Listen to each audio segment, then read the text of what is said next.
It happens in a single, breathless second at the center of his own birthday party.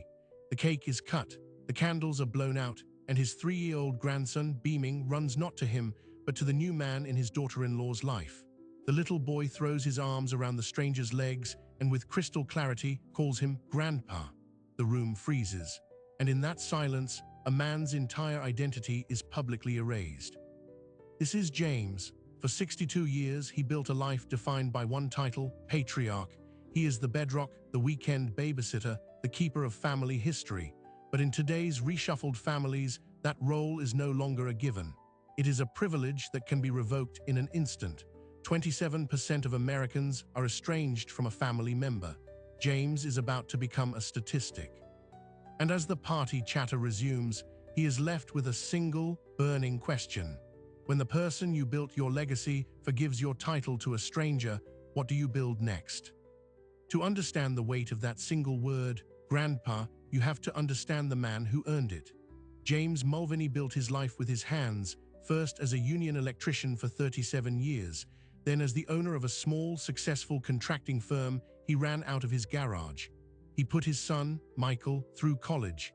He paid for the down payment on Michael and Chloe's first house.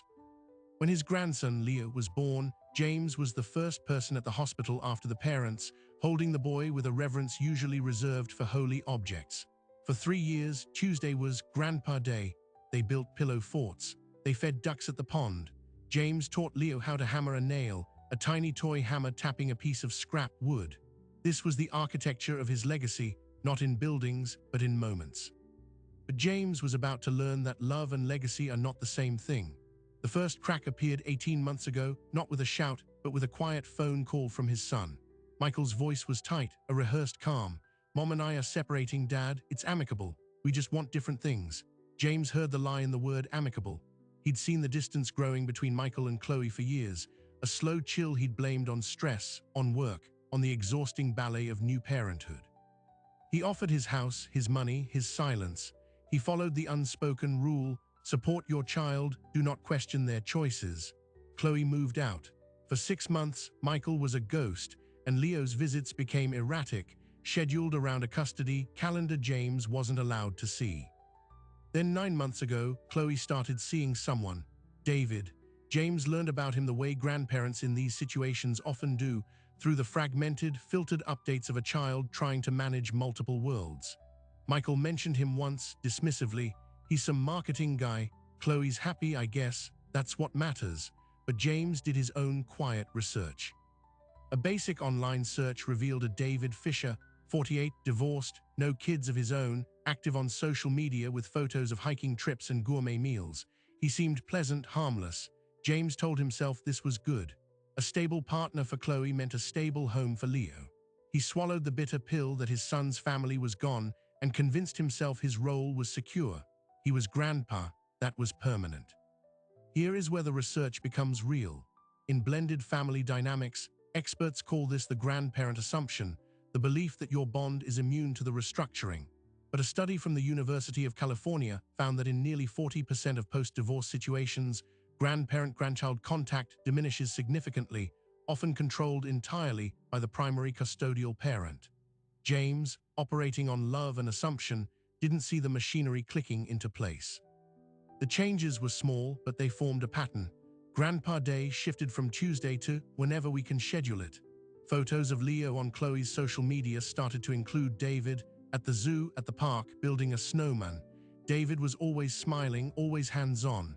James would double-tap the photo, then close the app, a hollow feeling in his chest. Then, 3 weeks before the birthday party, the invitation came. A group text from Michael, "Celebrating Dad's 62nd at our place on the 14th. Family and close friends. Chloe and Leo will be there." The "our place" still meant Michael's house. The fact that Chloe and Leo were listed as guests, not hosts, felt like a small victory. James bought a new shirt. He arrived early, as he always did, carrying a vintage bottle of bourbon and a wrapped toy fire truck for Leo. The house was full of the familiar, his sister, a few old friends from the union, Michael's buddies. But standing near the kitchen island, one hand resting on Chloe's lower back, was a man James had only seen in pixels. David. He was taller in person, with an easy, confident posture. He wore a crisp sweater and jeans, looking not like a guest, but like a man comfortable in his own home. Chloe brightened when she saw James. "Dad, you're here. This is David." David extended his hand, a firm, dry handshake. "James, I've heard so much about you. Really great to finally meet you." The smile was perfect. The eyes were unreadable. James played his part. "Good to meet you, David. Thanks for coming." And he meant it. He wanted to mean it. For the first hour, it was fine. Leo ran to him, hugged his legs. "Grandpa, truck." James presented the gift, and for a glorious 5 minutes, it was just the two of them on the living room floor making siren noises. James was back in his kingdom, but he began to notice the rhythm of the room. Whenever Leo toddled toward Chloe, David was there. He'd swoop him up, toss him gently, whisper in his ear. Leo's giggles were constant. David knew the names of all his stuffed animals. He knew he liked apple slices cut a certain way. This wasn't a boyfriend making an effort. This was a man who had fully integrated into the daily fabric of a child's life. James watched his son watch this. Michael stood by the patio door, nursing a beer, his expression a flatline. He wasn't jealous, he was resigned. Then came the cake, the singing, the moment replayed. Leo, sugared up and excited, squirmed away from the table after blowing out the candles. He made a beeline across the room. James instinctively opened his arms, and Leo ran right past him, barreling into David's knees. The room was loud. No one else seemed to hear it at first, but James saw Leo's mouth move. He saw the word form. "Up, Grandpa." The conversation didn't stop. The music didn't stop. But for James, the world distilled into that single point of impact. Chloe's hand flew to her mouth, her eyes wide. David's face flickered, surprise, then a swift, practiced neutrality. He picked Leo up without a word.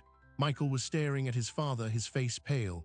In the space of 3 seconds, a new family hierarchy was displayed, ratified, and enforced. James was a guest at his own coronation.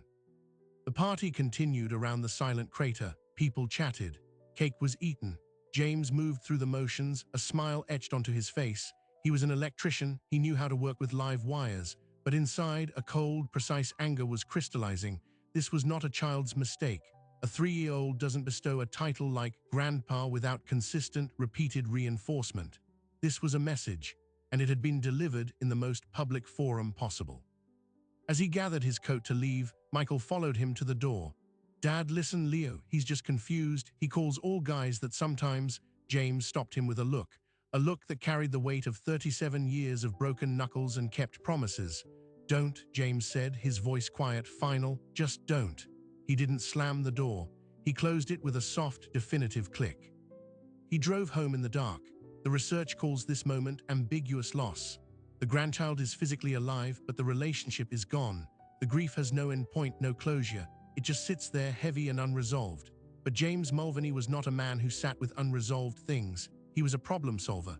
By the time he pulled into his driveway, the shock had burned away, leaving behind a cold, clear blueprint. They wanted to quietly retire him, to replace him with a newer model. They had made one critical error. They assumed he was just a grandpa. They forgot he was also a strategist, a man who had built a business by outthinking every competitor. And as he walked into his empty, quiet house, he made a decision. He would not fight for a title. He would engineer a consequence. The birthday party was the provocation. What came next would be the quiet, devastating response. He picked up his phone. The first call wasn't to his son. It was to his lawyer. And he began with 3 simple words: "I need leverage." Leverage, in the cold language of law and family courts, is not about emotion. It's about assets. And James Mulvaney had spent a lifetime accumulating them. His meeting with Linda Petrovsky, a family law attorney with a reputation for surgical precision, lasted 47 minutes. She laid out the brutal reality. Grandparents' rights, a phrase that sounds solid and guaranteed, are in fact a legal labyrinth. In their state, a grandparent can petition for visitation only under specific conditions: if the parents are divorced, if one parent is deceased, or if the child has lived with the grandparent for a significant period. James met one criterion: divorce. But the law is clear. The petition must be in the child's best interest. And a judge would look very skeptically at a grandfather who seemed to be causing conflict in a stable custodial arrangement. The court's default setting, Linda explained, her voice devoid of consolation, is to preserve the peace of the primary household. If Chloe and David provide a happy, stable home and you are perceived as a disruptor, you will lose badly. James listened, his hands folded on her polished desk. He didn't react. He was filing information. The legal path was a dead end, but Linda, watching him, saw a client who wasn't defeated. He was recalibrating. She leaned forward. There are other forms of influence, Mr. Mulvaney. The court governs time. It doesn't govern history or memory or the subtle architecture of a family's finances. That was the permission he needed. James left her office with a single, clear objective. He would not fight for a court order. He would rewire the entire system. His first move was not an attack, but an audit. He went home and opened his safe. Inside were the tangible artifacts of a lifetime of provision, the deed to his own house, paid off in 2003, the title to his truck, and a folder marked Michael. This contained the private loan agreement for the down payment on Michael and Chloe's house, a $75,000 loan, structured with a handshake and a promise of pay it back when you can. There was no formal repayment schedule. It was, in the eyes of a court, a gift, but in the moral ledger of a family, it was a cornerstone. James photographed every page. He then logged into his business accounts. Mulvaney Contracting had a healthy cash reserve. He was the sole owner. Every asset in that company, every truck, every tool, every future contract was his to direct. Now here is the critical pivot. James was not planning to call in the loan or cut his son off. That would be a blunt weapon, and it would alienate Michael permanently. He was after something more nuanced.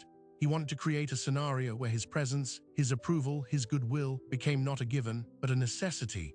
He needed David to become a liability, and he needed Chloe to see it. To do that, he had to know his opponent. He called in a favor from an old union brother who now worked in security.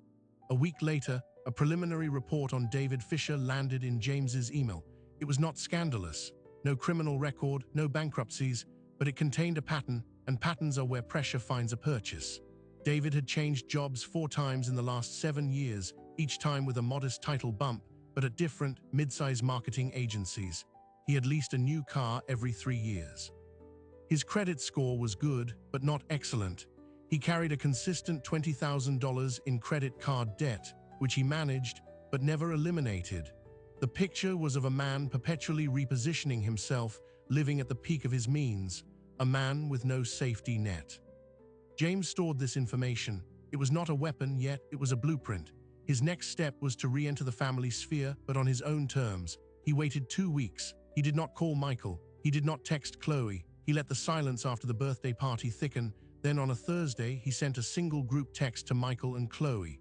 "I'd like to have Leo this Saturday for the afternoon if it works. I can pick him up at noon, have him back by 5. The new Children's Museum has a train exhibit. He framed it as a request, not a demand. He cited a specific activity. He offered precise times. This was strategy, reasonable, unemotional, and impossible to refuse without seeming punitive. Chloe replied first, "That should be fine. Let me confirm with Michael." Michael's reply came an hour later. "Yeah, okay, I'll bring him by." Saturday arrived. Michael pulled up but didn't get out of the car. He leaned over and helped Leo out of his car seat. The boy saw James on the porch and ran up the path. "Grandpa, train." The word this time was a lifeline. James scooped him up. "That's right, buddy, the big train." He looked at his son, who was watching from the driver's seat. James gave a short, neutral nod. Michael nodded back, then drove away. The afternoon was perfect. James did not take a single photo. Present fully, he let Leo lead. They spent 45 minutes watching model trains chug through miniature towns. They ate overpriced cafeteria pizza. Leo held his hand the entire time. In the gift shop, James bought him a cheap engineer's hat. When he dropped Leo off at 5 o'clock sharp, it was Chloe who came to the door. David's car was in the driveway. "Did you guys have fun?" she asked, her smile tentative. "We did," James said, handing over Leo's bag. "He's a great kid." "You're doing a great job." The compliment was genuine and it disarmed her. "Thanks, James." He turned to leave, then paused as if remembering something minor. "Oh, Chloe, I was going through some old files for my taxes. I came across our loan agreement for the house. I just wanted to let you know I'm not worried about it. Don't let it stress you." He said it warmly, like he was doing her a favor. Her smile froze. The loan. In the upheaval of the divorce, the financial entanglement with her ex-father-in-law had been pushed to the back of her mind. Now it was placed gently on the front porch between them. "Oh, right. Of course. Thank you, James." He drove away, leaving her standing in the doorway, holding Leo, contemplating a debt she'd forgotten she owed. Following Tuesday, James executed phase 2. He called Michael and invited him to lunch, not at a diner, but at the semi-private club where James sometimes took contracting clients. The setting was intentional. This was business. Michael arrived looking wary. James got straight to it. "I'm not going to fight you for time with Leo," he said, spreading marmalade on a scone. "That's not who I am, but I need you to understand what's happening. That man is being presented as a replacement for me. I saw the photos. I heard the word. That's a choice someone is making." Michael shifted in his chair. "Dad, it's not like that. Leo's just confused." "Is he?" James interrupted, his voice still calm. "Or is he being taught a new family tree? Look, I don't care if Chloe moves on. I want her to be happy. But my relationship with my grandson is non-negotiable. And right now, that relationship is being managed by a man I don't know, who has no legal standing, and who, from what I can see, has a history of transient commitments." He let that hang. Michael's eyes narrowed. "What's that supposed to mean?" James slid a single piece of paper across the table. It was a printout of David's LinkedIn profile, showing the 4 job changes in 7 years. No commentary, just the facts. "I'm just saying stability matters for Leo. I've built stability for this family for 40 years. I'm still here. I just need to know you see the difference." He was not asking Michael to choose. He was asking him to compare.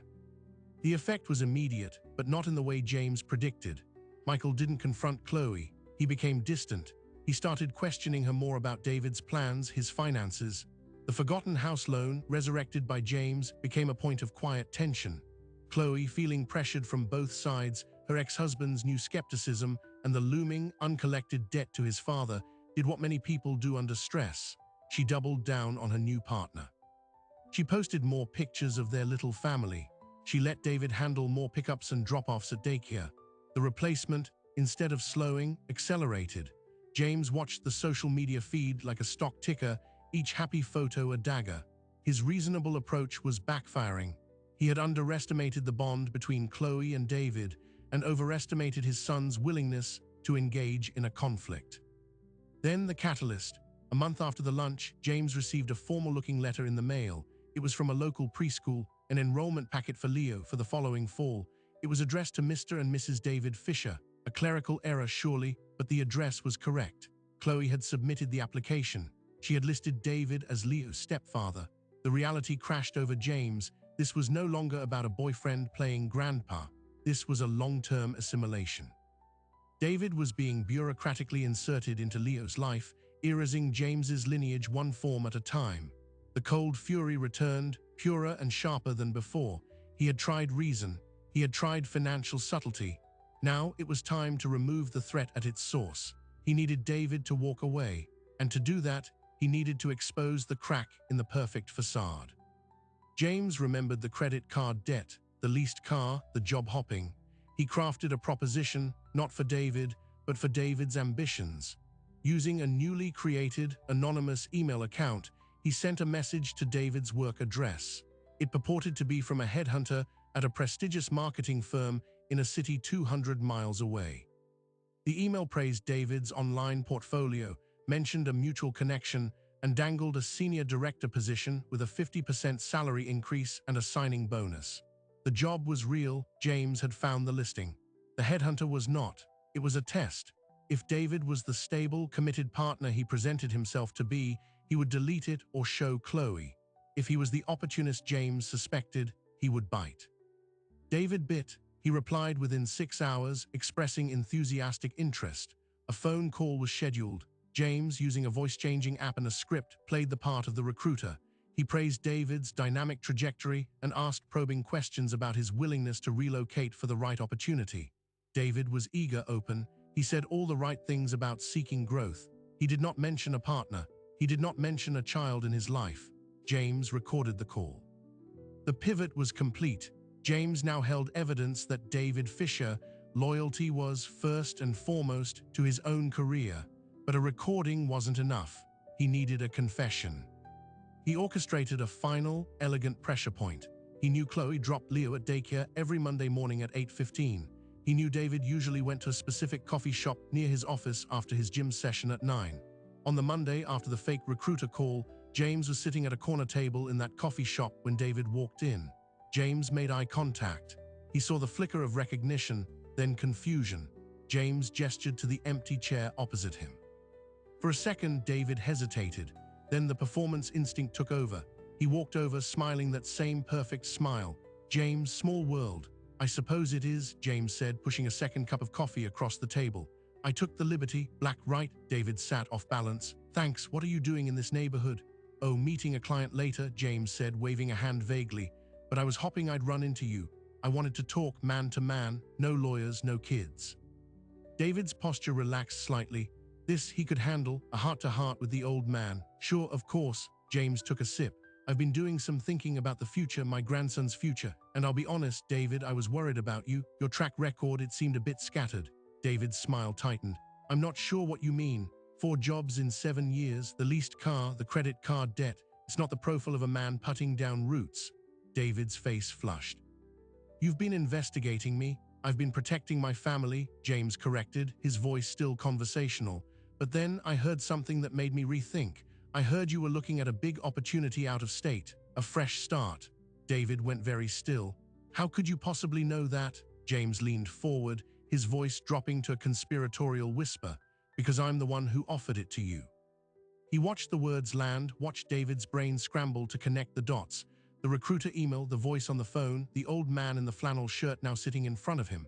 The color drained from David's face. "That was you." "It was a test," James said, nodding slowly. "And you passed. You're exactly who I thought you were, a guy on the make, and that's okay. But you're not a guy who stays. Chloe and Leo need someone who stays." David was speechless, caught in a trap of his own ambition. James pushed a small, sealed envelope across the table. Inside is a cashier's check. It's for $25,000, more than enough to clear your credit card debt and put a deposit on a car you actually own. David stared at the envelope like it was a live snake. "What's the catch?" "The catch is you tell Chloe within the next week that the long-distance job opportunity is too good to pass up, that you have to take it.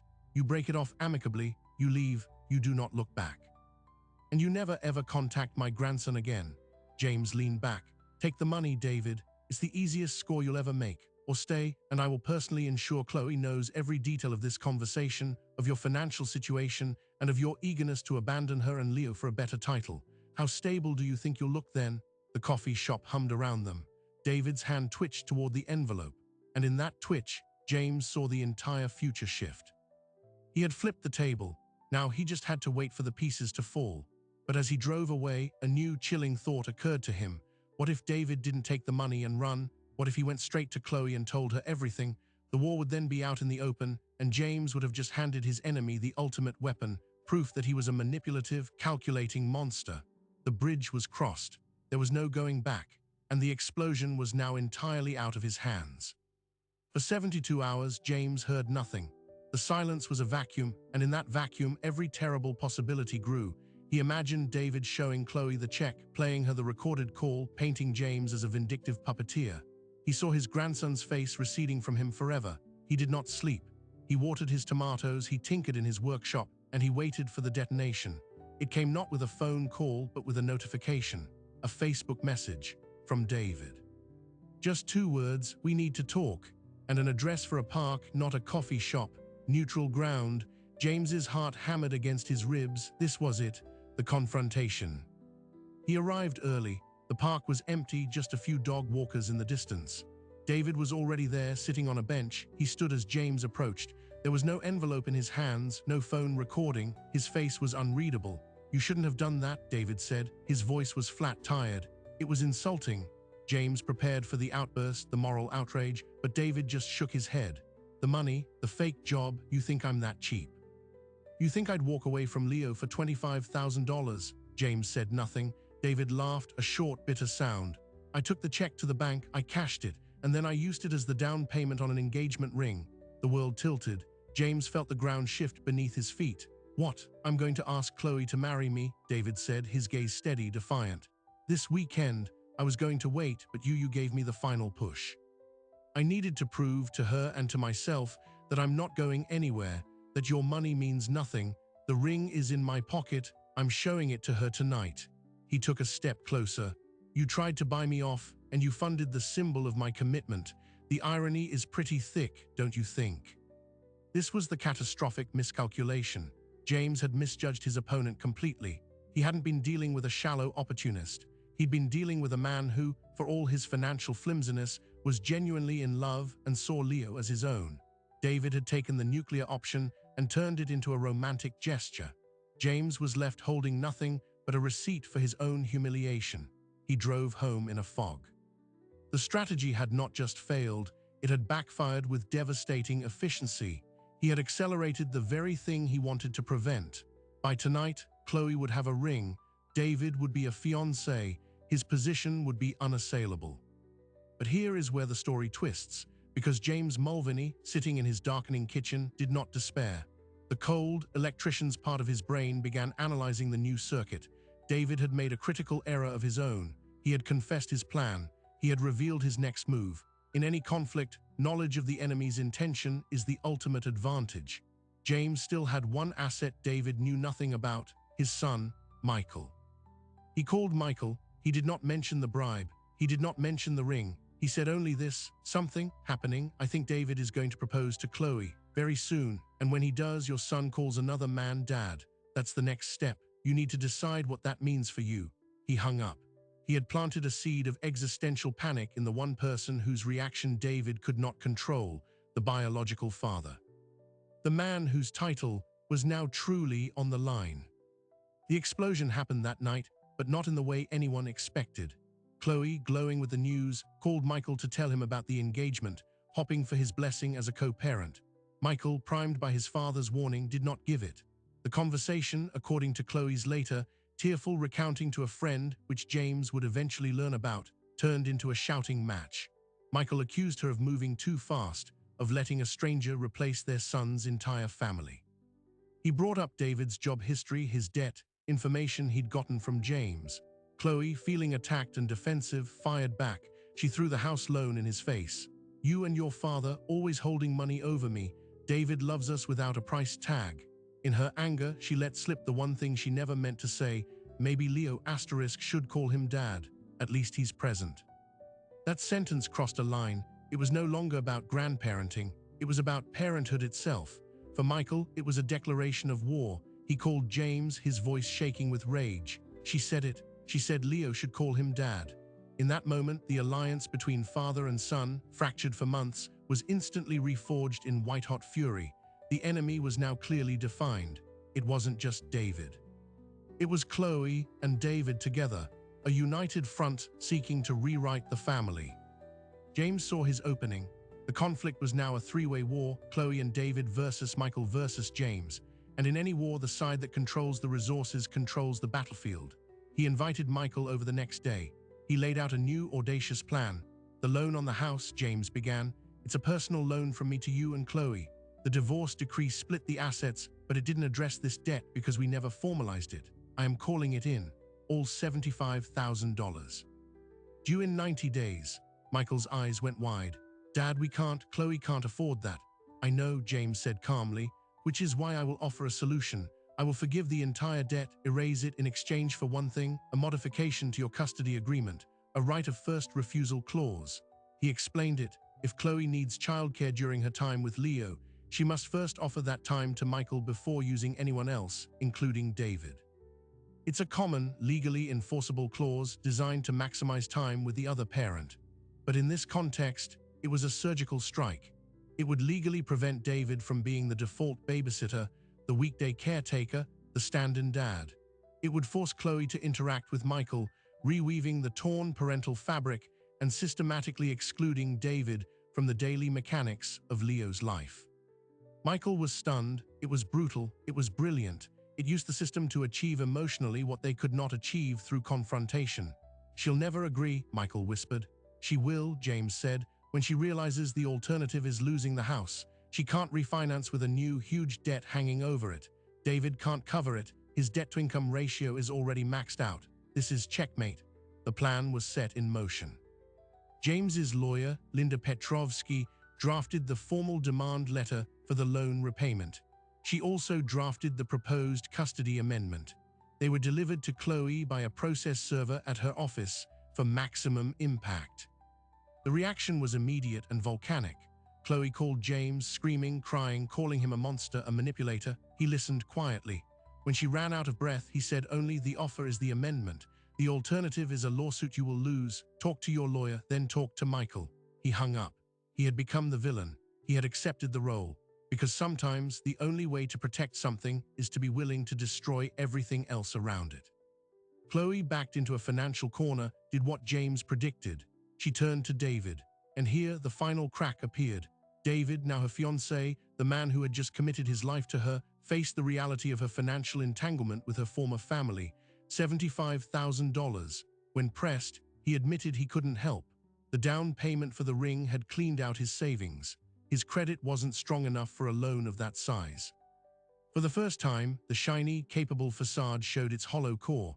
He could offer love, but he could not offer stability. The argument that followed was, according to the mutual friend who spoke to Chloe later, catastrophic. David felt betrayed that this debt was sprung on them. Chloe felt abandoned in her moment of crisis. The engagement ring on her finger suddenly felt like a worthless token.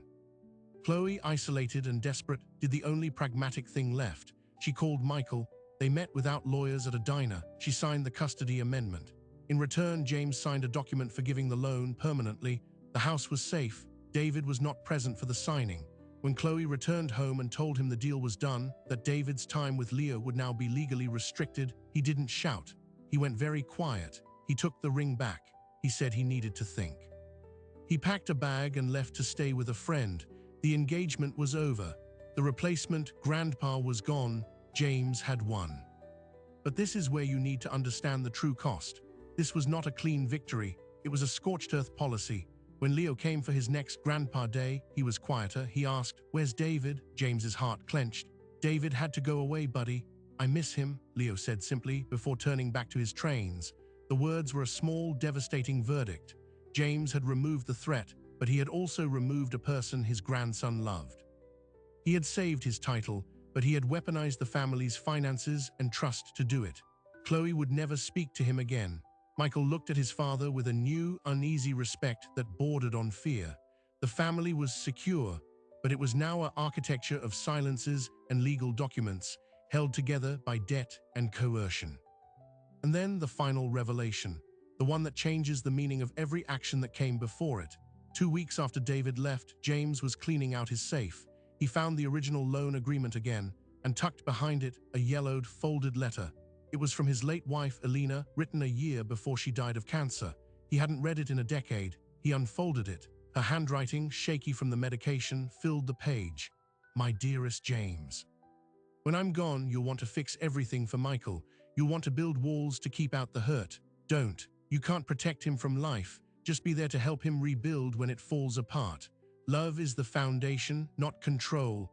He sat on the floor of his study, the letter in his hands, as the full weight of his victory collapsed upon him. He hadn't been protecting his legacy. He had been building a fortress against his own grief, his fear of being replaced, of being made obsolete. He had used his grandson as a pawn in a war against a ghost, the ghost of the complete family he could never restore. David wasn't the enemy. Time was. Change was. And in trying to stop them, he had become the very thing his wife warned him against. A man who built walls so high, he locked everyone he loved out in the cold with the storm. The patriarch had saved his throne. But the grandfather had lost his way home. And as he sat there in the silence, he understood the final, terrible truth. Some wounds you inflict on others are just mirrors of the wounds you refuse to heal in yourself. The battle was over. The real war was just beginning. The letter from Elena did not offer forgiveness. It offered a choice. James could remain the victorious general in his empty fortress, or he could start the long, painful work of dismantling it, brick by self-righteous brick. He chose the latter. But in families, as in war, ceasing fire does not instantly create peace. It only reveals the scorched landscape you have to cross. His first act was one of absolute surrender. He drove to Chloe's apartment. He did not call ahead. She opened the door, her face a mask of cold fury. Before she could speak, he held up his hands. "I am not here to explain or justify or ask for anything. I am here to say 2 things and then I will leave. First, I am sorry. What I did was wrong. It was cruel and it hurt you and Leo. Second, the debt is gone, truly gone. No amendments, no clauses, no strings. The house is yours, free and clear. My lawyer will send you the documentation tomorrow." He saw the shock in her eyes, the distrust. He nodded, turned, and walked back to his truck. He did not look to see if she was still watching. The apology had to be an artifact, left at her doorstep for her to examine in her own time. The next day he called Michael. "The custody amendment," James said. "Tear it up. It was born from a place of fear, not love. I will not be the reason you and Chloe use legal documents to communicate about your son." Michael was silent for a long time. "Why the change, Dad?" James took a deep breath. "Your mother wrote me a letter. She was always smarter than me." He could almost hear Michael's slow nod through the phone. The fortress walls were coming down, but the moat of awkwardness remained. But here is the thing about systemic damage. Repairing the structure is different from restoring the warmth inside. Leo's visits resumed, but they were different. The joy was tinged with a confusion James had put there. Leo asked less about David, but he also asked less about everything. He was quieter, more cautious, as if he'd learned that adults were volatile and love could be conditional. James poured all his patience into those afternoons, trying to rebuild trust through consistency, not grand gestures. He showed up. He listened. He did not try to buy affection. It was the hardest work he had ever done. 6 weeks after his apology to Chloe, his phone rang. It was her. Her voice was neutral, formal. "Leo has a soccer tryout for the toddler league this Saturday. It's just running around with a ball, really. He asked if you would come." The invitation was an olive branch, brittle but extended. James's throat tightened. "I would be honored," he said, and he meant it. Saturday morning, James stood on the sideline of a tiny, perfect soccer field. Chloe was there, holding a juice box. Michael stood a few feet away from her. They did not speak to each other. They were two sovereign nations sharing a border, guarded but not at war. Leo, in oversized shin guards, kept turning to make sure all three of them were watching. He would wave. They would all wave back. It was a fragile, silent treaty observed through a child's smile. And then the surprise. As the chaotic scrimmage ended, a man walked up beside Chloe. It was David. He looked thinner, older. He nodded at Chloe, then squatted down as Leo ran over. James felt a jolt of primal alarm, the old defenses rising, but he forced himself to watch. David did not pick Leo up. He simply high-fived him. "Great kicks, buddy," Leo beamed. Then David stood, looked across the field, and made eye contact with James. He didn't smile. He didn't glare. He just gave a single, slow nod of acknowledgement. Then he turned and walked back to his car and drove away. Chloe walked over to James, her arms crossed against the chill. "He asked to say goodbye," she said quietly. "To Leo. Just goodbye. I thought it was the right thing." James swallowed hard. "It was," he said. In that moment, he saw David not as a usurper, but as another casualty of the war James had started. A man who had loved a boy and lost him, not through malice, but through the shrapnel of someone else's battle. Was the turning point. The true resolution was not a dramatic reunion, but a slow, mutual disarmament. James started sending Chloe pictures he took of Leo during their visits. She began to text him back small updates, a funny thing Leo said. Michael, seeing the conflict de-escalate, began to relax. He started joining for the last part of Grandpa Day, staying for a beer on the porch. The conversation was stiff at first, then gradually easier. They talked about sports. They talked about work. They did not talk about the past year. Some wounds are best healed by growing new skin over them, not by picking at the scar. Year after the birthday party, the family gathered for James's 63rd birthday, this time at Michael's house again. The guest list was smaller, just family. James wore a new shirt, but he left the top button undone. Leo, now 4, was a whirlwind. As the cake was brought out, Leo climbed into James's lap. "Happy birthday, Grandpa," he said, clear as a bell. The title, once a weapon, was now just a word again. A gift. James hugged him tight, his eyes stinging. He looked across the room. Chloe was watching, her expression soft. Michael met his gaze and raised his beer in a subtle toast. The moment was not perfect. Perfection is a fantasy that breaks families. It was whole. It was mended. It was enough. After the party, as James helped Michael take out the trash, his son finally broke the last silence. "I read Mom's letter," Michael said, not looking at him. "The one you framed in your study. I was over last week fixing your gutter. I saw it." James stopped, a bag of trash in his hand. "Oh, she was right, you know," Michael said. "You can't protect people from life. You can just be there after." He finally looked at his father. "I'm glad you're still here, Dad. Even if you're a stubborn, manipulative old bastard sometimes." James laughed, a real laugh that hurt his chest. "Takes one to know one," he said, and in that exchange, the last of the rubble was cleared. James drove home that night under sky full of stars. The research calls this post-traumatic growth, the idea that families can sometimes become stronger, or at least more honest, in the broken places that have healed. He no longer thought of himself as a patriarch guarding a legacy. He was a grandfather tending a garden. Some days you plant, some days you weed, some days you just stand back and appreciate what managed to grow despite your clumsy hands. He pulled into his driveway. The kitchen light was on. He didn't remember leaving it on. He walked inside to find a note on the counter next to a plate of covered cookies. The handwriting was Chloe. Leo helped bake. He says they have extra grandpa chips. We'll see you Tuesday. James picked up a cookie. It was lumpy and slightly burned. It was the most delicious thing he had ever tasted. Some men spend their lives building monuments to themselves, structures they hope will make them impossible to forget.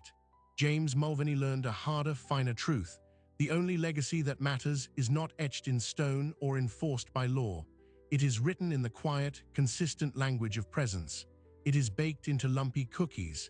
It is heard in a word, freely given, at a birthday party. He turned off the light, sat in his quiet house, and for the first time in a very long time, he felt not like a defender of a title, but simply, peacefully, a grandpa. The war was over. The love had weathered the storm, and that was the only victory that ever really counted. So what do we take from a story like this? It begins with a moment of public humiliation, a grandson's innocent word that felt like a knife. It spirals into a secret war of finances and legal maneuvers, a cold campaign fought in the shadows of what was supposed to be a family. And it ends not with a trophy, but with a plate of lumpy cookies and a hard-won silence. James's journey from patriarch to villain to grandfather again forces a difficult question. In a world where 27% of people are estranged from family, what are we really fighting to protect? Are we defending love or just defending our position? His wife's letter held the answer he needed too late. You can't build a wall against change without walling yourself in. Research is clear. Grandparent alienation inflicts a unique, ambiguous grief, a chronic ache for a relationship that still exists but is held just out of reach. James tried to solve that ache with strategy, with leverage, with control.